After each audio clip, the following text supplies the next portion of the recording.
जय गुरुदेव. थोडासा मोबाईलवर कॉल आल्यामुळं व्यत्यय आल्यामुळं थोडी गडबड झाली, समजून घ्या. जय गुरुदेव. पुन्हा सुरू करूयात की जो कालाधारित कुंभक आहे त्यामधले दोन प्रकार आपण पाहिले. कोणते? आंतरकुंभक आणि बाह्यकुंभक.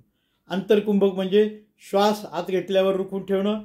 बाह्यकुंभक म्हणजे उच्छ्वासानंतर श्वसन रोखून ठेवणं, त्याला बहिर्कुंभक म्हणतात. हा झाला पहिलं वर्गीकरण. हे कशावर आधारित? कालाधारित कुंभकाचे दोन प्रकार. कालाधारित कुंभकाचे दोन प्रकार कोणते? आंतरकुंभक आणि बाह्यकुंभक. आता दुसरं वर्गीकरण जे आहे कुंभकाचं ते आहे क्रियाधारित कुंभक. पहिल्या याच्यामध्ये काळ हा बेस होता, दुसऱ्या याच्यामध्ये क्रियाधारित कुंभक. आता क्रियाधारित कुंभकामध्ये सुद्धा पुन्हा दोन प्रकारचे क्रियाधारित कुंभक आहेत. एकाचं नाव आहे सहित कुंभक. काय नाव आहे? सहित कुंभक. क्रियाधारित कुंभक याचे दोन प्रकार. पहिला प्रकार कोणता? सहित कुंभक. आणि दुसरा केवल कुंभक. केवल कुंभक. तर सहित कुंभक आणि केवल कुंभक हे जे दोन उपप्रकार आहेत हे कशाचे आहेत? क्रियावर आधारित असे हे दोन प्रकार आहेत. सहित कुंभक जे आहे त्यामध्ये काय होतं की श्वास घेतल्यावर, नीट लक्ष देऊ नका, श्वास घेतल्यावर किंवा श्वास सोडल्यावर, म्हणजे दोन्ही वेळा श्वास घेतल्यावर किंवा श्वास सोडल्यावर या दोन्ही स्थितीमध्ये मुद्दाम ठरवून जाणीवपूर्वक श्वसन थांबवले जाते. त्याला जे ठरवून एक तर श्वास घेतल्यानंतर किंवा श्वास सोडल्यानंतर जो कुंभक केला जातो त्या क्रियेला सहित कुंभक. सहित म्हणजे जाणीवपूर्वक, मुद्दाम, ठरवून, सजगपणे याला सहित कुंभक म्हणतात. आणि क्रियाधारित कुंभकाचा दुसरा प्रकार कोणता? त्याचं नाव आहे केवल कुंभक. केवल कुंभक म्हणजे काय? आता हे केवल कुंभक खूप महत्वाचं आहे की केवल कुंभक म्हणजे कोणताही प्रयास न करता. म्हणजे काय? कोणताही प्रयास न करता म्हणजे विनासायास, प्रयासा विना सहजतेने श्वसन काही वेळ आपोआप थांबते. फरक लक्षात येतोय? सहित कुंभक आणि केवल कुंभक याच्यामधला फरक काय? कोणत्या क्रियेमध्ये? सहित कुंभकमध्ये मुद्दाम, जाणीवपूर्वक आपण श्वास घेतल्यानंतर किंवा श्वास सोडल्यानंतर श्वास रोखून धरतो. पण केवल कुंभक म्हणजे कोणताही प्रयास न करता, म्हणजे मुद्दाम न करता, जाणीवपूर्वक न करता, विनासायास सहजतेने श्वसन काही वेळ आपोआप थांबते. श्वास घेण्याचं कार्य आपोआप काही वेळाकरता सहजतेनं थांबतं. किंवा थांबतं म्हणजे कायमचं नाही, थांबतं म्हणजे काही क्षणापुरतं, काही मर्यादित वेळेपुरतं ते थांबतं. किंवा याला काय म्हणता येईल, थांबतं या शब्दापेक्षाही थबकतं.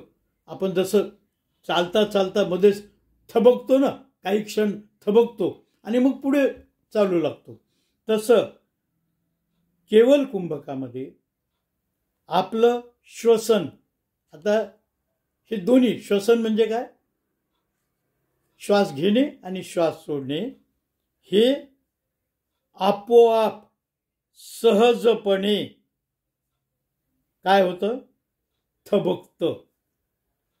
या थबकण्याला, जे सहजपणे, विनासायास, आपोआप, सहजपणे, कुठलाही त्रास न होता जेव्हा श्वसन म्हणजे श्वासोश्वास जेव्हा थबकतो ऑटोमॅटिक, त्याला काय म्हणतात, केवल कुंभक असं त्याला नाव दिलेलं आहे. आणि आता हे काय एवढं समजावून सांगतोय, तर केवल कुंभक रोग निवारण करून दीर्घायुष्य प्राप्त करून देतो. म्हणून केवल कुंभक हा आपल्या सर्वांसाठी प्राणायामाचं अंतिम उद्दिष्ट असून, प्राणायामाचा हा कृपा प्रसाद आहे. हा म्हणजे कोणता, केवल कुंभक हे प्राणायामाचं अंतिम उद्दिष्ट असून, हा प्राणायामाचा आपल्याला मिळालेला कृपा प्रसाद म्हणजे केवल कुंभकाची प्राप्ती. आता केवल कुंभक म्हणजे नेमकं काय, काही जणांच्या हे अजूनही लक्षात आलं नसेल तर उत्स्फूर्तपणे आणि सुखावह अवस्थेत, हे खूप महत्वाचं आहे. म्हणजे त्रास करून न घेता उत्स्फूर्तपणे, या आपोआप आणि सुखावह अवस्थेत श्वसनाचा अवरोध किंवा विराम, ज्या अवस्थेत श्वसनाचं चक्र तर थांबतं पण मन मात्र पूर्णपणे जागं असतं. मनाची ही अवस्था कशा प्रकारची असते, विचार रहित ही अवस्था म्हणजे आपल्याला स्वास्थ्य मिळवण्याची सर्वोत्तम अवस्था. अशा प्रकारे आपण प्राणायाम ही रोगमुक्तीची अतिशय उत्तम पद्धती आहे हे समजून घेतलं. मात्र हे खूप महत्वाची सूचना सांगतोय, धोका, मात्र प्राणायाम हा तज्ञ शिक्षकाच्या मार्गदर्शनाखालीच करावा असं माझं ठाम मत आहे. जवळपास सर्वांचं हे ठाम मत आहे की आपल्या मनानं प्राणायाम करू नयेत, त्यासाठी तज्ञ शिक्षकाच्या मार्गदर्शनाखाली हे प्राणायाम करावे. थोडंसं विषयांतर करतो की हल्ली काय झालेलं आहे की टी व्हीवर किंवा अनेक असे यूट्यूबवर व्हिडिओज आहेत की ज्यामध्ये कुठले तरी बाबा आपल्याला असा प्राणायाम करा, तसा प्राणायाम करा हे दाखवत असतात. असे व्हिडिओ पाहून प्राणायाम 1% सुद्धा कधीही करू नये, करू नका. त्या का तर यामध्ये तज्ञ मार्गदर्शकाच्या, गुरुच्या मार्गदर्शनाखाली केल्यामुळं आपल्याला त्यापासून फायदा होऊ शकतो. पण जर आपण असं काही दुसऱ्या मार्गाने करायला गेलो तर फायद्याऐवजी नुकसान होण्याची शक्यता जास्त असते. म्हणजे शेवटी प्राणाशी गाठ आहे. त्यामुळं प्राणायाम योगासनं तुम्ही ते पुस्तकं वाचून किंवा व्हिडिओ पाहून किंवा टी व्हीवर पाहून योगासनं करू शकता, पण प्राणायाम अजिबात नाही. कारण प्राणायाम म्हणजे प्राणाशी गाठ. त्यामुळं ते तज्ज्ञ मार्गदर्शकाच्या खाली, जसं ज्यांनी सिद्ध समाधी योगाचे टीचर्स ट्रेनिंग केलेली आहे, जे फेज 1, फेज 2, फेज 3, फेज 4 केलेलं आहे, आणि अतिशय तज्ज्ञ गुरूंच्याकडून त्यांनी शिकलेलं आहे प्राणायामाचं तंत्र, आणि अशा तज्ज्ञ शिक्षकांकडूनच हा प्राणायाम समोरासमोर शिकून घेणं खूप गरजेचं आहे. तर हे झालं माझी प्रस्तावना.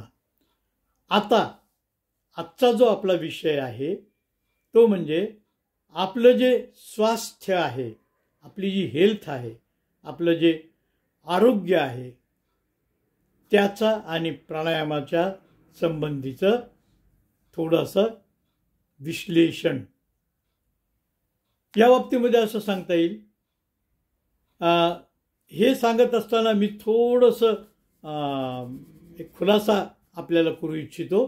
तो खुलासा असा आहे की आपण सिद्ध समाधी योगाच्या वर्गामध्ये जसं मला नाना गुरुजींनी शिकवलेलं आहे, पंचकोश शुद्धी, 7 चक्र, प्राणायामाचे लाभ आणि फायदे, नंतर प्राणायामाची भाषा, हे मी या ठिकाणी बोलण्याचं यासाठी टाळतोय किंवा ते बाजूला ठेवतोय का, तर ते रिपिटेशन होऊ नये. किंवा हे तर आम्हाला माहीतच होतं, हे तर आम्ही SSYच्या वर्गात शिकलोच होतो, तुम्ही वेगळं काय सांगताय. तर ते मी बाजूला ठेवतोय. केव्हा तरी आपण जेव्हा आपला मासिक सत्संग असतो त्यामध्ये आपण प्रत्यक्षामध्ये त्यातले ॲडव्हान्समेंट्स जे आहेत, जसं 7 चक्राच्या ऐवजी आता 9 चक्र आयडेंटिफाय झालेले आहेत. ते 2 चक्र म्हणजे एक टाळू चक्र आणि दुसरं निर्वाणा चक्र. एक टाळू चक्र जे आहे ते नाकाच्या आणि निर्वाणा चक्र जे आहे ते आपल्या कपाळाच्या मध्यभागाच्या पाठीमागच्या बाजूला असतं. तर ते आपण आपल्या सत्संगामध्ये ही ॲडिशनल माहिती, थिरॉटिकल नॉलेज, ज्ञान आपण मिळवू शकतो.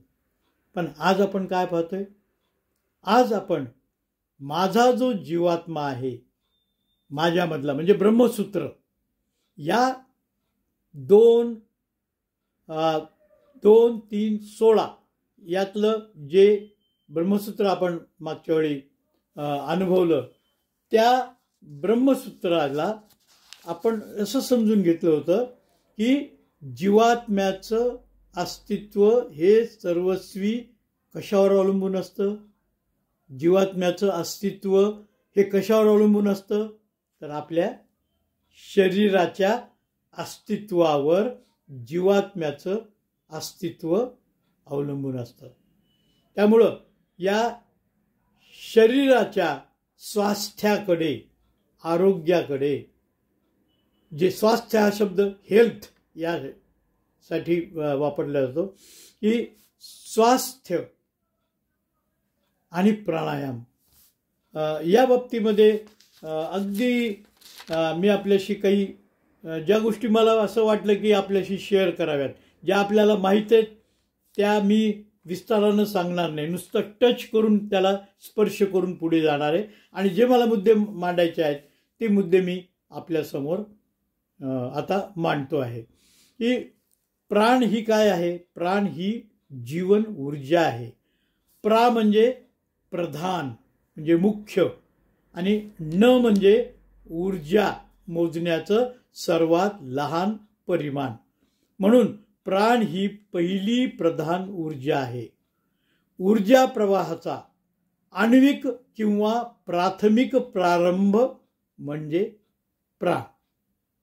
हे थोडं अवघड झालं, सोप्या भाषेत करून सांगतो की प्राण हा शरीरातील क्रियांचा आधार असतो. जसं एक उदाहरण देऊन सांगतो, म्हणजे आपल्याला एकदम हे जे थोडंसं जड वाटतंय ते सोपं होईल, की जसं वीज म्हणजे इलेक्ट्रिसिटी, वीज असल्यावरच विद्युत उपकरणं चालतात. म्हणजे एखादं विद्युत उपकरण आहे ते केव्हा चालवलं, जेव्हा वीज किंवा इलेक्ट्रिसिटी आहे तरच ते चालेल. आणि इलेक्ट्रिसिटी नसेल तर ते विद्युत उपकरण चालेल का हो? नाही चालणार. तसं आता लक्षात येईल आपल्या, तसं प्राणाचं रूपांतर शरीरात वेगवेगळ्या शक्तींमध्ये होतं. हा प्राण आपल्या शरीरातील कोणत्या कार्याशी संबंधित आहे त्यानुसार प्राणाचे हे 5 अंग आहेत, त्यांना वेगवेगळी नावं दिलेली आहेत. पहिलं प्राण प्राण, दुसरं उदान प्राण, तिसरं समान प्राण, चौथं अपान प्राण आणि 5वं व्यान प्राण. आता प्राण जो शरीरात प्रवेश करून छातीतील हृदय व फुफ्फुस यांच्या कार्याशी संबंधित असतो. म्हणजे मी एकेका वाक्यामध्ये आपल्याला यांचं संबंध कुठं आहे. आता उदान प्राण जे आहे तर डोकं आणि मान, म्हणजे आपलं हे डोकं आणि मान हा जो भाग आहे मानेचा आणि डोक्याचा यांच्याशी संबंधित आहे. कोणता प्राण? उदान प्राण. मग आता हे आपली मान आणि डोकं याच्यामध्ये काय येतं? आपण कोणत्या क्रिया करतो? बोलण्याची क्रिया करतो, बरोबर आहे. आपलं बोलणं, भावना व्यक्त करणं, समजणं आणि संवाद या कार्यासाठी हा उदान प्राण जबाबदार असतो. तिसरा प्राण आहे समान प्राण. समान म्हणजे संतुलित, बॅलन्स्ड, सारखं. नाभी व बरगड्याचा पिंजरा यामधील क्षेत्र, म्हणजे आपली बेंबी आणि आपल्या बरगड्या यांच्या मधला जो भाग आहे कोणता? नाभी म्हणजे आपली बेंबी आणि बरगड्याचा पिंजरा यांच्या मधील क्षेत्रात हा समान प्राण विद्यमान असतो. समान प्राणाचं कार्य काय आहे? तिथे काय आहे? पचन संस्था आहे. तर पचन संस्थेतील अवयव आणि त्यांचं स्त्रवण नियंत्रित करतो. कोणता प्राण? समान प्राण. पचन तसंच पोषक द्रव्यांचं शरीर व्यवस्थेत शोषण, म्हणजे पचन झाल्यानंतर काय निर्माण होतं? पोषक द्रव्य निर्माण होतात. या पोषक द्रव्यांचं शरीर व्यवस्थेमध्ये शोषण हे कशाचं कार्य आहे? हे समान प्राणाचं कार्य आहे. चौथा आहे अपान प्राण. अपान प्राणाचं वसतिस्थान, आता बेंबीच्या वर आपण गेलो, आता बेंबीच्या खाली म्हणजे खालच्या पोटाचा, बेंबीच्या खालच्या पोटाचा प्रदेश म्हणजे गुदद्वार व वृषण यांच्यामधील शिवण व नाभी यांच्यामधील प्रदेश हा आहे. म्हणजे आपल्या गुदद्वारापासून आपल्या बेंबीपर्यंतचा हा जो प्रदेश आहे हा अपान प्राणाचा प्रदेश आहे. निष्कासनाचं म्हणजे एक्झिट किंवा आपल्या दैनंदिन भाषेत बाहेर टाकण्याचं काम हे अपान प्राण नियंत्रित करतो. आपण काय काय बाहेर टाकतो? मल, मूत्र हे बाहेर टाकतो. त्यामुळं मूत्रपिंड, मोठं आतडं, मूत्राशय, मलनिस्सारण करणारी व प्रजनन विषयक अवयव, सेक्स्युअल ऑर्गन्स, हे सर्व अपान प्राणाच्या आधिपत्याखाली असतात. थोडक्यात वायू म्हणजे आपल्या ग्रामीण भाषेत पादनं, वायू, मल, मूत्र यांचं निष्कासन, बालकाच्या जन्माच्या वेळी गर्भनिष्कासन आदी कार्यासाठी, म्हणजे ज्या डिलिव्हरीच्या वेळी ज्या लेबर पेन्स असतात, की ती आई त्या मुलीला सांगते जरा दाब, कळ कळ जोरात दाब खाली, तर त्या ठिकाणी बालकाच्या जन्माच्या वेळी गर्भनिष्कासन म्हणजे गर्भ बाहेर येण्याच्या कार्यामध्ये हा अपान प्राण जबाबदार असतो. अपान प्राणाचा जोर हा कोणत्या दिशेनं असतो? नैसर्गिकरित्या खालच्या दिशेनं या अपान प्राणाचा जोर असतो.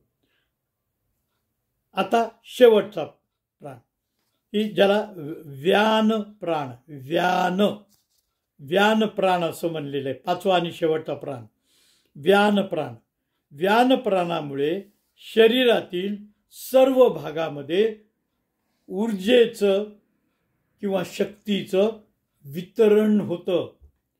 व्यान प्राण सर्व शरीरात विद्यमान असतो. हे सगळ्या व्यान प्राण संपूर्ण शरीरामध्ये विद्यमान असतो आणि मज्जासंस्थेद्वारे, मज्जासंस्थेला इंग्रजीत काय म्हणतात? Nervous system. या मज्जासंस्थेद्वारे हा प्राण शरीरातील सर्व स्नायूंच्या हालचाली नियमित करतो आणि त्या हालचालीमध्ये समन्वय सुद्धा ठेवतो. हे अगदी थोडक्यामध्ये मी आपल्याला सांगितलं. हे आपल्याला कदाचित माहीत असेल, आपण हे शिकलेलं असाल, परंतु याचा संबंध पुढे आपल्या स्वास्थ्याशी वैज्ञानिक पातळीवर कसा येतो प्राणायाम केल्यामुळं हे समजावण्यासाठी आता हे जे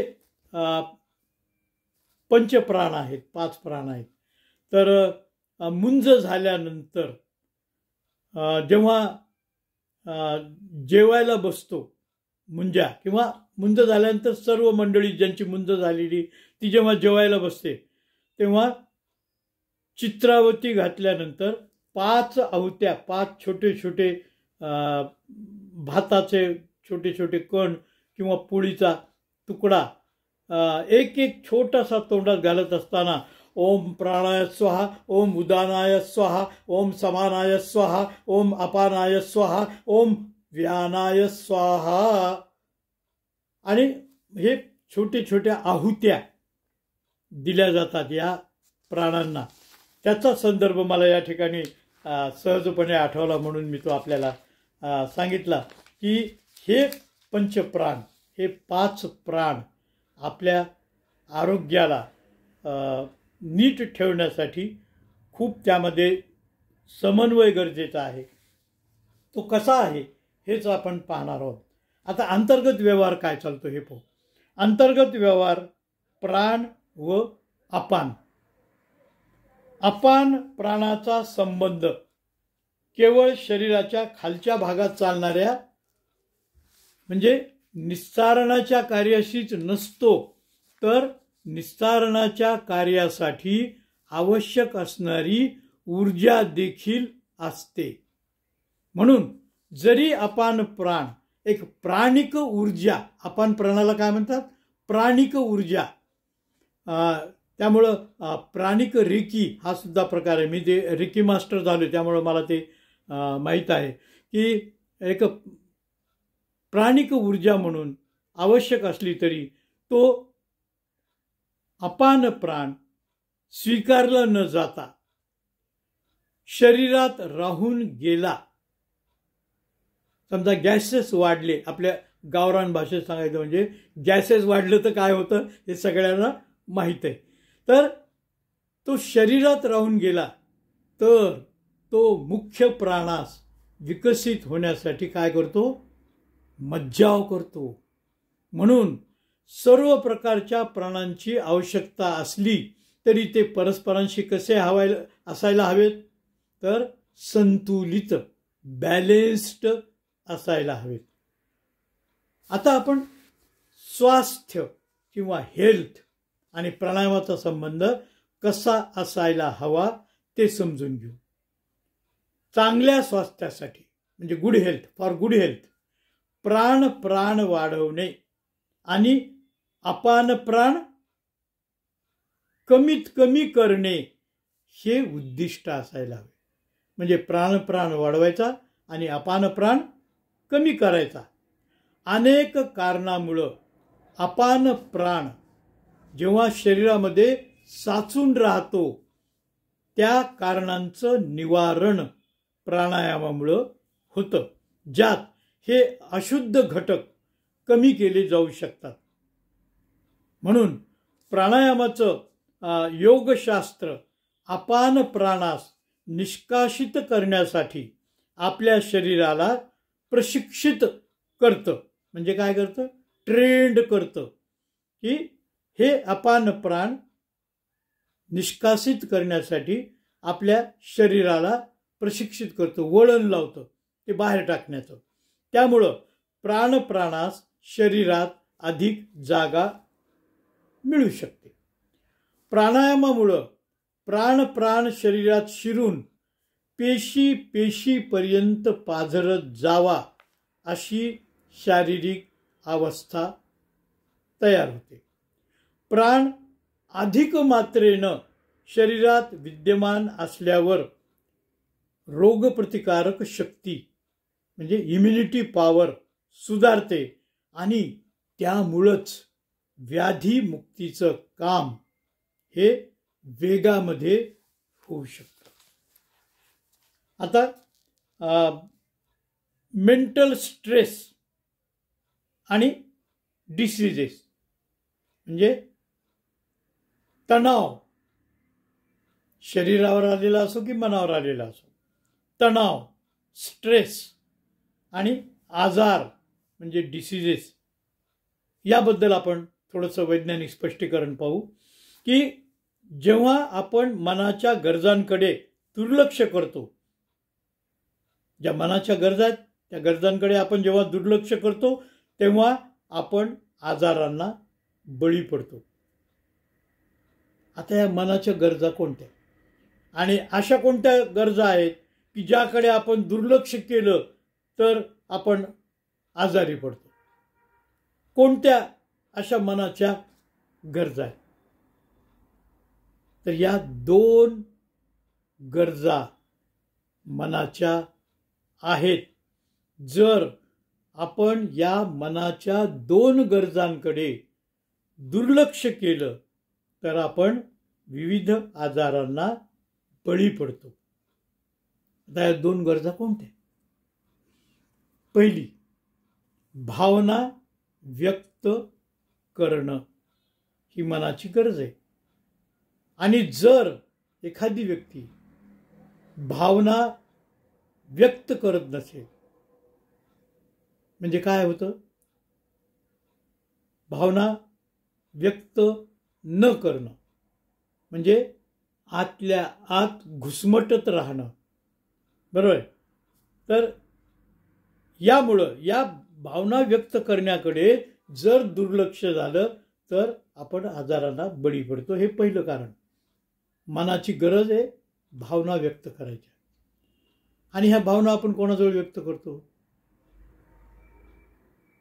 आपल्या जवळच्या मित्राजवळ, दोस्ताजवळ आपण हे आपलं मन मोकळं करतो. जे आपण आपल्या बायकोला सांगू शकत नाही, जे आपण आपल्या नवऱ्याला सांगू शकत नाही, ते आपण आपल्या मित्राला किंवा मैत्रिणीला सांगतो. म्हणून प्रत्येकाला आपल्या भावना व्यक्त करण्यासाठी काय पाहिजे? काहीतरी आउटलेट पाहिजे. आणि ते आउटलेट काय असू शकतं? एक आपला जीवाभावाचा मित्र किंवा जीवाभावाची मैत्रीण की जिथं आपलं मन आपण मोकळं व्यक्त करू शकतो. दुसरं मनाची एक गरज आहे, ती आहे आयुष्याचा अर्थ शोधणं. ही मनाची गरज आहे.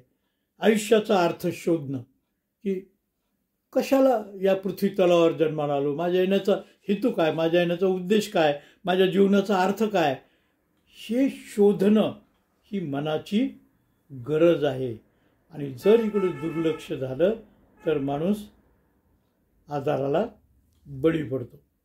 म्हणून आता यामुळं काय होतं, म्हणून आपल्या आयुष्यात जेव्हा जेव्हा भावनिक उलथापालथ होते तेव्हा तेव्हा तणावामुळं आपल्या शरीरातील प्रतिकार यंत्रणा दाबून टाकली जाते. आता ही भावनिक उलथापालथ स्पष्ट करून सांगण्याची गरज आहे. भावनिक उलथापालथ केव्हा होते? सगळ्यात जास्त भावनिक उलथापालथ केव्हा होते? जेव्हा आपल्या जवळची कोणी व्यक्ती मृत्यू पावते, त्यावेळी ही प्रचंड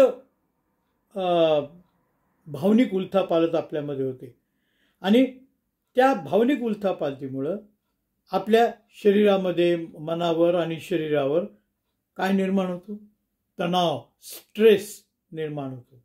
आणि या तणावामुळं काय होतं की आपली प्रतिकार यंत्रणा, जी इम्युनिटी पॉवर आहे, रोगप्रतिकारक शक्ती, ही दाबून टाकली जाते, कमी होते. अशा स्थितीमध्ये आजारी पडण्याची शक्यता अधिक असते.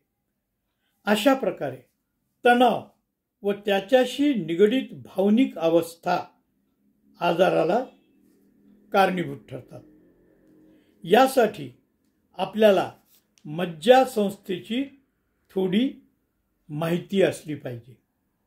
म्हणजे आपली जी नर्वस सिस्टीम आहे त्याचा आणि या प्राणायामाचा, आता हे पूर्ण ज्याला आपण वैज्ञानिक किंवा वैद्यकीय शास्त्राचा जो भाग आहे तो मी खूप सोपा करून आणि आपल्याला समजेल, उमजेल, लागेल, आवश्यक आहे तेवढाच भाग मी आपल्याला या ठिकाणी आता सांगतोय. की मज्जासंस्थेची माहिती काय, की आपला मेंदू, पाठीच्या कणातील पृष्ठवंश मज्जा व शरीराच्या विविध भागांना मेंदूशी जोडणारे मज्जारज्जूंचे जाळं, अशी मज्जासंस्थेची रचना असते.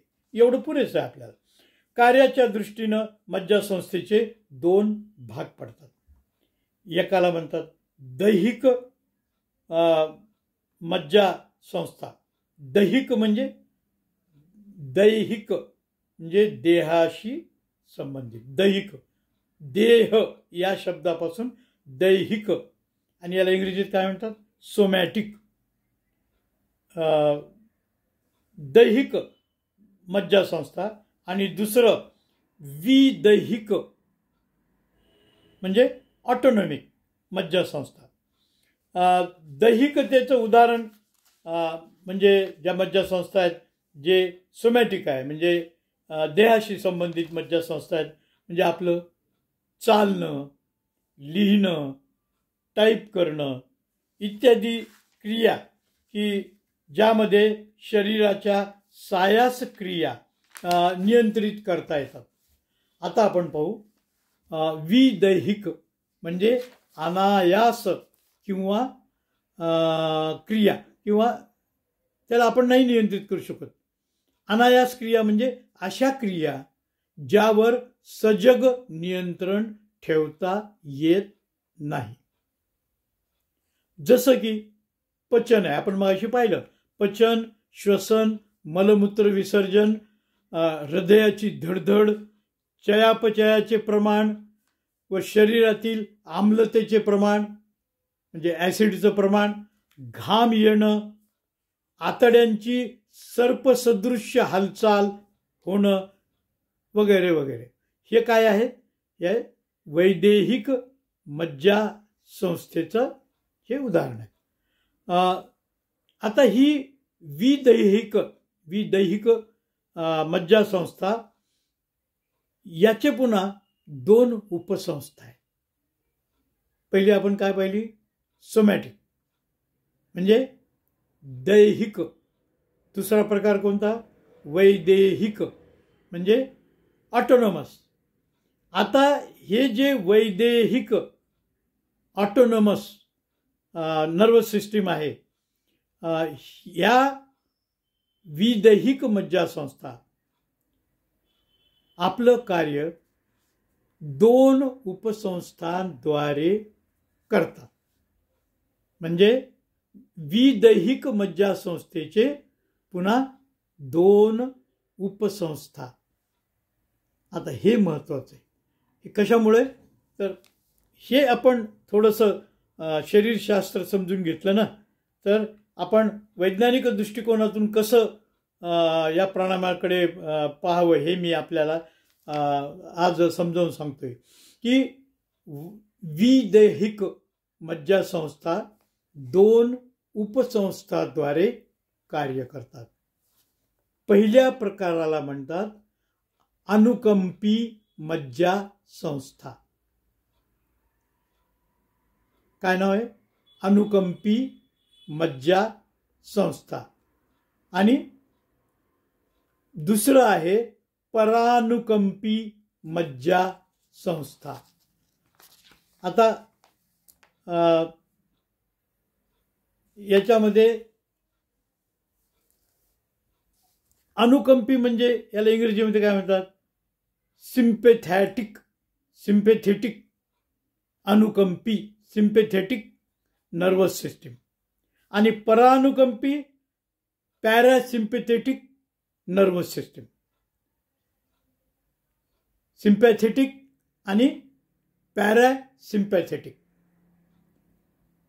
सिम्पॅथेटिक म्हणजे अनुकंपी मज्जासंस्था. सो अनुकंपी आणि परानुकंपी मज्जासंस्था या काय आहेत? या 2 उपसंस्था आहेत. कशाच्या? विदैहिक मज्जासंस्था. ऑटोनॉमस नर्वस सिस्टीमच्या जे कार्य आहे ते या 2 उपसंस्थांद्वारे चालतं. पहिलं आहे अनुकंपी मज्जासंस्था, म्हणजे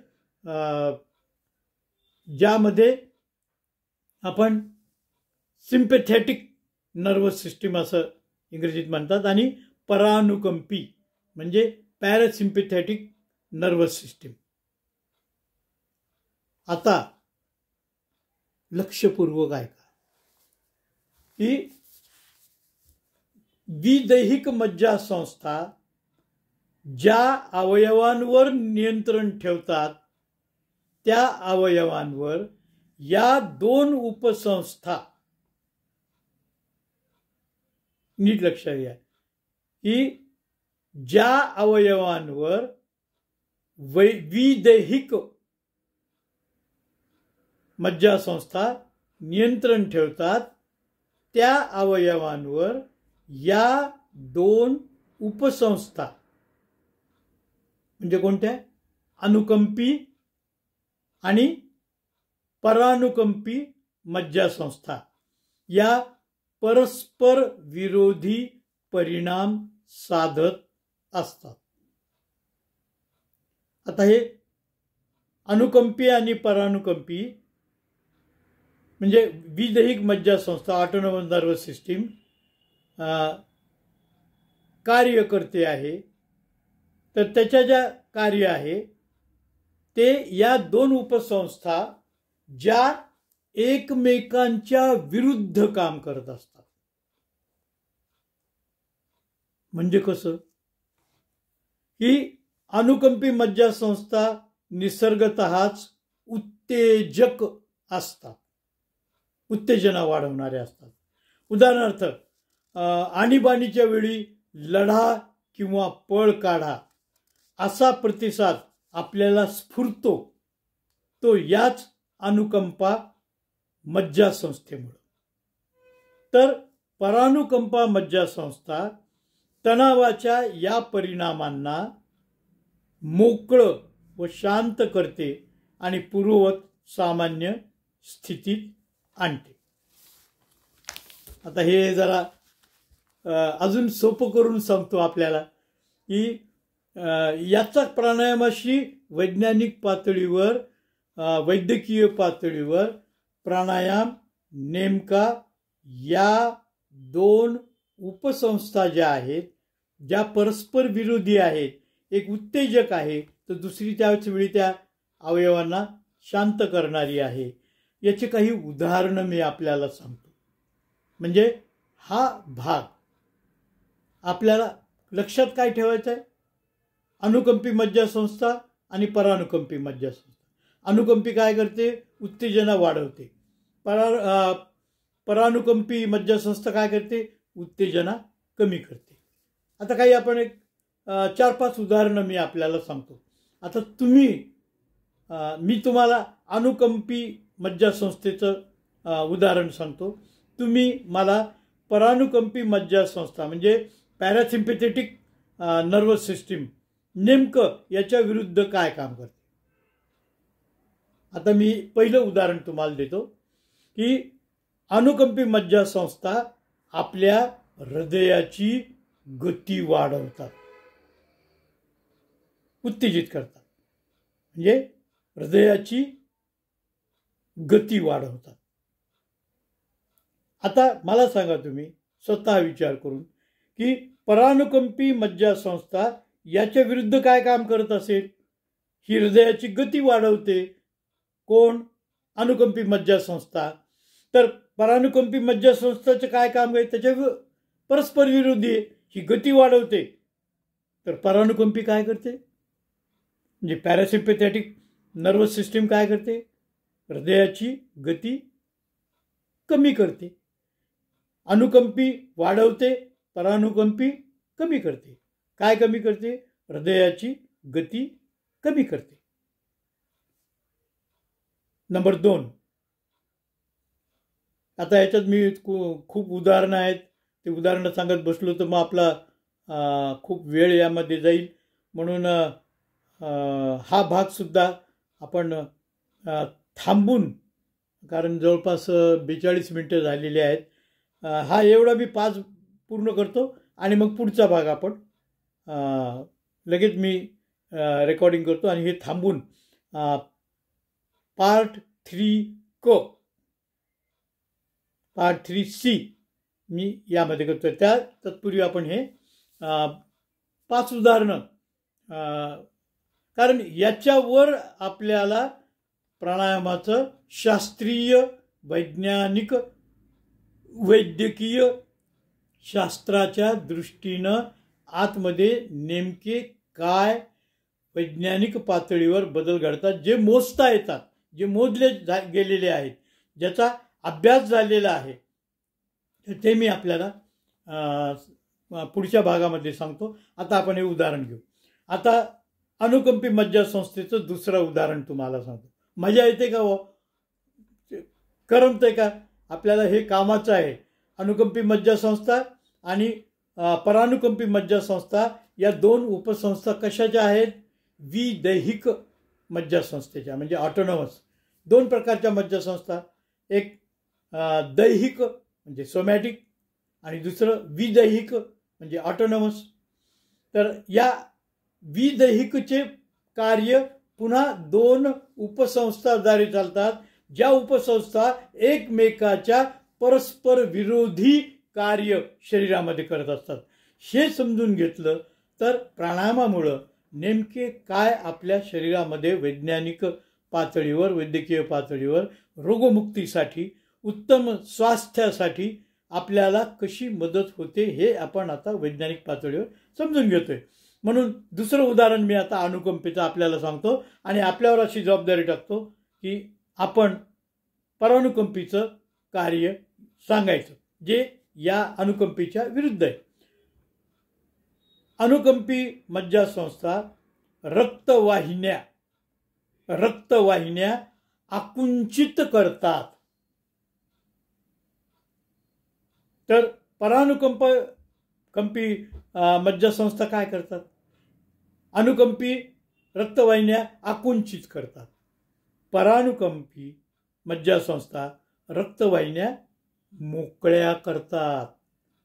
बघा, आता तुम्हाला ते लक्षात येत असेल की हृदयविकाराचा झटका, ब्लॉकेजेस, हे जे आपण समाजामध्ये पाहतो ना, त्याचं हे विज्ञान, हे जरी थोडंसं आपल्याला कठीण वाटलं, मी जितकं सोपं करून सांगण्याचा प्रयत्न करतो. म्हणजे लेमॅन्स लँग्वेजमध्ये मी आपल्याशी या संदर्भात बोलतोय आणि हे तुमच्याकडून घेतोय की अनुकंपी मज्जासंस्था आणि परानुकंपी मज्जासंस्था या विदैहिक मज्जा उपसंस्था या एकमेकांच्या विरुद्ध काम करतात. अनुकंपी रक्तदाब वाढवते. आता मला सांगा, परानुकंपी मज्जासंस्था काय करेल? अनुकंपी मज्जासंस्था रक्तदाब वाढवते. हा वाढलेला रक्तदाब कमी करण्याचं काम, रोहिण्यांमधील दाब कमी करण्याचं काम परानुकंपी मज्जासंस्था करते. उत्तेजित करण्याचं काम अनुकंपेचे. रक्तदाब वाढतो आणि परानुकंपी रोहिण्यांमधील दाब कमी होतो. आता चौथं उदाहरण पाहू. थोडं आपल्याला लक्षात येतंय. चौथं उदाहरण आहे, श्वसनाची गती वाढवतात. म्हणजे श्वास आत घेणं, म्हणजे खूप जोरजोरात श्वास घेत राहतो माणूस. केव्हा? जेव्हा तो उत्तेजित होतो, जेव्हा तो क्रोधित होतो, जेव्हा तो संतापतो, जेव्हा तो उत्तेजित होतो, त्यावेळी श्वसनाची गती वाढवते किंवा आत श्वास घेण्याची गती वाढवते. परानुकंपी काय करते? श्वसनाची गती कमी करते. म्हणजे उच्छ्वासावर भर परानुकंपी देते, दीर्घ उच्छ्वास. आता शेवटचं उदाहरण पाहू.